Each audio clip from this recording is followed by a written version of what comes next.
timing is the most important aspect of punching and kicking. If you do not have timing, you can punch like Mike Tyson, but if you never hit the guy, it's pretty much moot. So timing can be an ambiguous attribute. A lot of people don't exactly understand what we mean by timing. So Bruce Lee figured out a way, he and Dan Inosanto, to once again take the elevator instead of the steps. They figured out ways to accelerate the training program through various drills. We call these perfection drills. So the first drill we're going to teach you about timing is that there are only 3 timing slots, either before, during, or after. You can either strike the opponent before he strikes you, that would be JKD, while he strikes you, or after he strikes you. And if you can break it down into those 3 timing slots, well, the attribute of timing is exponentially easier. Okay? Watch what I mean. Okay, George, come on out. Now, George is going to throw a jab at me. I'm going to give you an example of after. It's pretty self-explanatory. Okay? So every time he hits me, real slow, George, boom, boom, I'm hitting him. But it's after.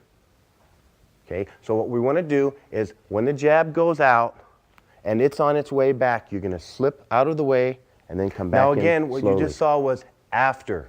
The opponent strikes you and you hit him after he strikes you. Now we're going to show you during. Okay, George. George, let me get you up there. Okay, so you're going to throw a jab. Boom. This is after, boom, and during. Boom, and during. So see if you can see the difference.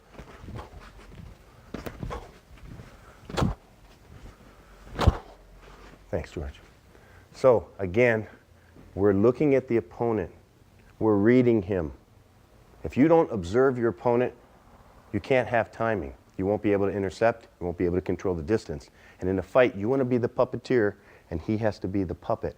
And in order for you to be able to control the fight emotionally from that point of view, so you can then control it physically, you have to have footwork and be up on your toes and be moving.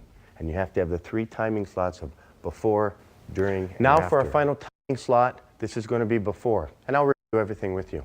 Okay, Georgie. Let me get that angle now. Okay, so this is going to be after. We'll start with after.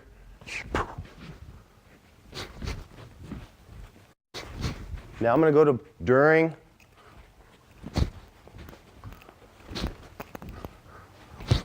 And before.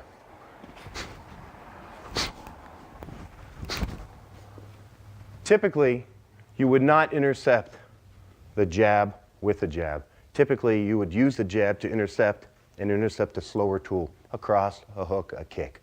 Okay? So the jab is your intercepting tool. And we go before, during, and after.